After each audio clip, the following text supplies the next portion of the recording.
बिस्मिल्लाहिर्रहमानिर्रहीम। अस्सलाम वालेकुम। How are you dear students. आज हम chapter number 7 algorithm and flow chart start करेंगे। इससे पहले हमने chapter number 1, chapter number 2, chapter number 3 और चैप्टर नंबर 4 सॉल्व किया है। 5 और 6 अभी हमने नहीं किया है। अभी हम पहले चैप्टर नंबर 7 सॉल्व करेंगे। चैप्टर नंबर 7 है algorithm and flow chart.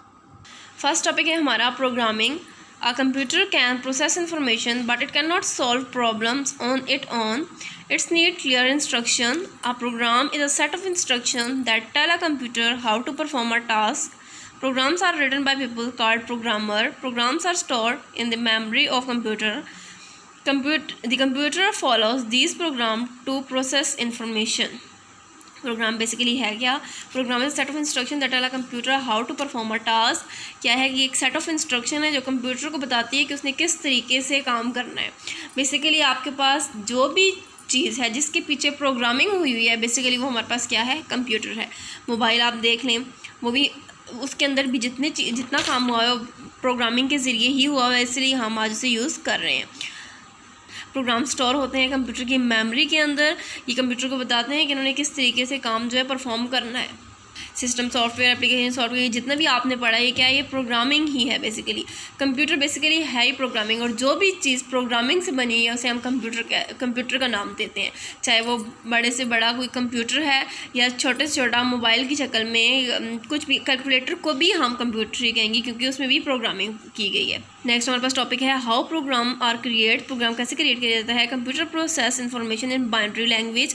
Programmers can write programs in binary language, but they would to be difficult for ordinary people to understand write programs in a language. These languages are all called user-friendly language. User-friendly language use word for common English. Okay, programmers कौन होते हैं? जो कि programme लिखते हैं या उसको हम प्रोग्रामर बेसिकली कौन होते हैं? इंसान होते हैं कि जो कि प्रोग्राम बना रहे होते हैं। सबसे पहले क्या किया जाता था कि हम बाइनरी लैंग्वेज में लिखते थे। कंप्यूटर अभी भी सिर्फ बाइनरी लैंग्वेज ही समझता है। ये मैं आपको पिछले टॉपिक्स में भी बता चुकी हूँ। उसमें क्या किया जाता था कि इसमें बाइनरी लैंग्वेज, ये बाइनरी लैंग्वेज है हमारे पास 0-1, इसमें प्रोग्राम लिखा जाता था जो कि बहुत डिफ़िकल्ट था, बहुत मुश्किल होता था बाकियों के लिए समझना, क्योंकि जिसने प्रोग्राम लिखा है ये सिर्फ उसी को समझ आ रही है कि उसने क्या लिखा है। लेकिन उसके बाद क्या किया कि यूज़र फ्रेंडली लैंग्वेज कौन सी है? इंग्लिश, कॉमन इंग्लिश जो अभी हम यूज़ करते हैं। कॉमन इंग्लिश उन्होंने सोचा कि क्यों ना हम कोई ऐसा सॉफ्टवेयर बनाएं कि हम इंग्लिश में लिखें, यूज़र फ्रेंडली लैंग्वेज यूज़ की जाए, इंग्लिश में प्रोग्राम लिखा जाए और कंप्यूटर से कंपाइल कर ले, किसमें? बाइनरी लैंग्वेज में, मशीन लैंग्वेज में, 0 और 1 में। अब हम क्या करते हैं कि हम इस तरह अपनी इंग्लिश में नियर टू ह्यूमन लैंग्वेज है, यूज़र फ्रेंडली लैंग्वेज है, इसमें हम प्रोग्राम लिखते हैं। कंप्यूटर क्या करता है? इस सारे प्रोग्राम को कंपाइल करके कन्वर्ट करता है इस तरह बाइनरी में, 0-1 में इसके सारे वर्ड कंपाइल करता है। ये सारा इसने 0-1 में किया कंपाइल। उसके बाद कंप्यूटर को समझ आती है कि ये हमने क्या बात बताई हुई है। फिर जब इस कंप्यूटर को ये समझ आ जाती है, कंप्यूटर इस पर काम करके आंसर भी इसी में देता है। फिर दोबारा ये काम कंपाइलर के पास जाता है और वो दोबारा इसे कंपाइल कर देता है किसमें? हाई लेवल लैंग्वेज में, और फिर हमें डिस्प्ले करता है कि हमारा क्या आंसर आ रहा है। नेक्स्ट हमारे पास आ गया एल्गोरिदम। हमारे पास क्या है कि हम स्टेप बाय स्टेप इंस्ट्रक्शन को सॉल्व कर रहे होते हैं। स्टेप बाय स्टेप हमें बताया जाता है कि ये हमारे पास यहाँ से स्टार्ट है, हमारे पास एंड किधर है, इनपुट आउटपुट हमारे पास कहाँ, प्रोसेसिंग कहाँ हो रही है और हमने डिसीजन कहाँ लेना है। ये हमारे पास 2 एग्जांपल हैं जो आगे सॉल्व हुई हैं नेक्स्ट पेज पर।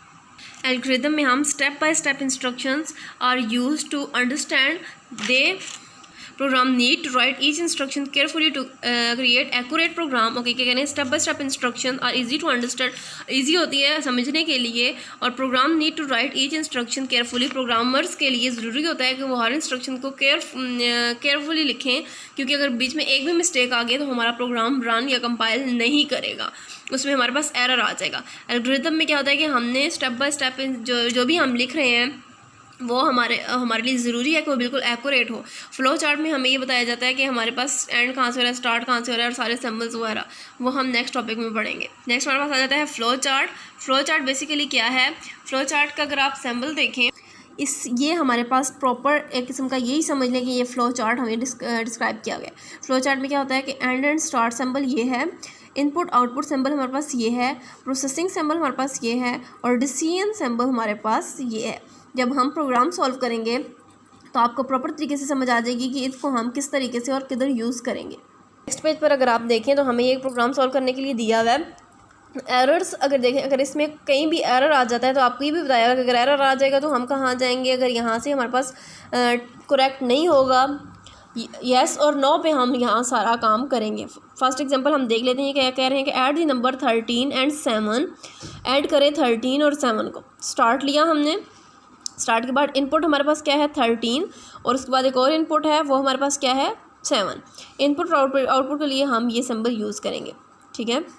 ओके, इनपुट 13 एंड इनपुट क्या है 7। इनपुट वो चीज़ है जो हमें दी हुई है, ठीक है। ये कह रहे हैं कि on a piece of paper write down 13, एक पीस लें पेपर का, उसके ऊपर 13 लिखें।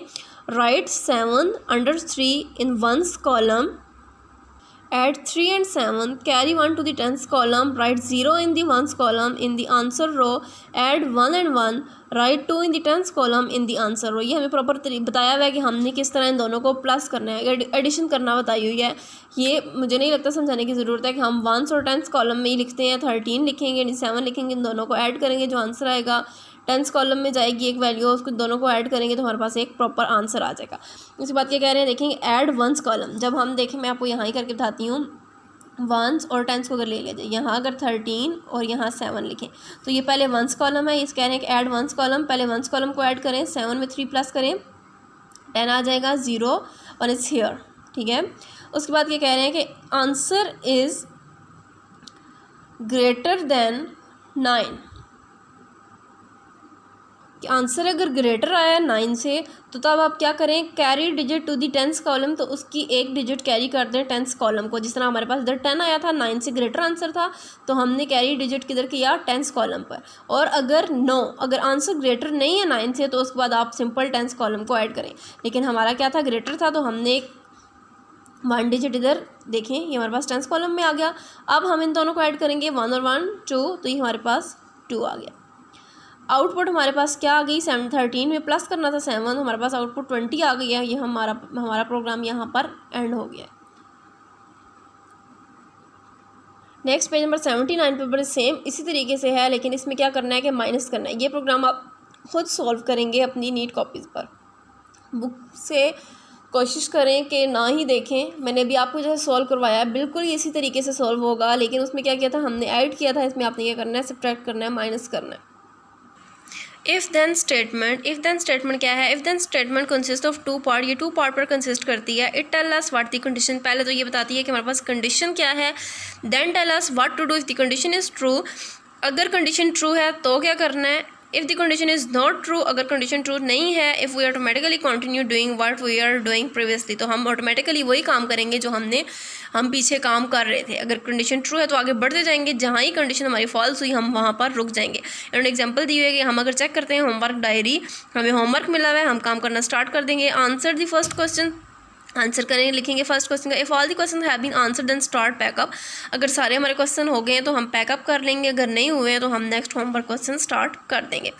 इफ़ देन एल्स स्टेटमेंट क्या है कि इसमें हम क्या करते हैं, if then else statement consist of 3 part, वो 2 पार्ट पे कंसिस्ट थी, ये 3 पार्ट पे। ये क्या है कि द कंडीशन इज, पहले तो इसमें ये बताया, जैसे इफ़ देन स्टेटमेंट में बताया गया था कि सबसे पहले चेक करती है कि कंडीशन है क्या, इसमें भी ऑब्वियसली ऐसा ही होता है।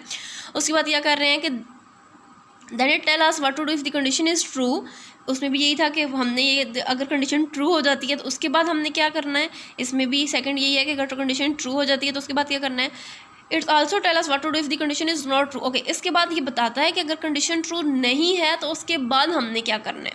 लेकिन इसमें क्या होता है कि इसमें जब इफ़ देन स्टेटमेंट में क्या होता है कि जब कंडीशन ट्रू नहीं है तो हम प्रीवियस कंडीशन में जाके वही आंसर दे देंगे। हमारी जिधर तक कंडीशन ट्रू थी हम वो आंसर दे देंगे, अगर कंडीशन फॉल्स हो गई है तो हम उससे आगे नहीं चलेंगे। लेकिन इसमें क्या है कि अगर कंडीशन फॉल्स हो जाती है तो ये हमें बताएगा कि हमने उससे आगे फिर क्या करना है। इफ़ देन एल्स स्टेटमेंट में अगर कंडीशन फॉल्स हो जाती है तो उससे आगे क्या करना है, इसकी हमें गाइडलाइन देता है। जबकि इफ़ देन स्टेटमेंट में क्या होता है कि जैसे ही हमारी कंडीशन फॉल्स हुई, हमारी प्रीवियस जिधर हमारी कंडीशन ट्रू थी हम उधर जाएंगे और वो हम आंसर ले लेंगे। सो यहाँ हमारा चैप्टर नंबर 7 कंप्लीट हो गया है। इसके बाद हम इसकी एक्सरसाइज नेक्स्ट टॉपिक पे स्टार्ट करते हैं।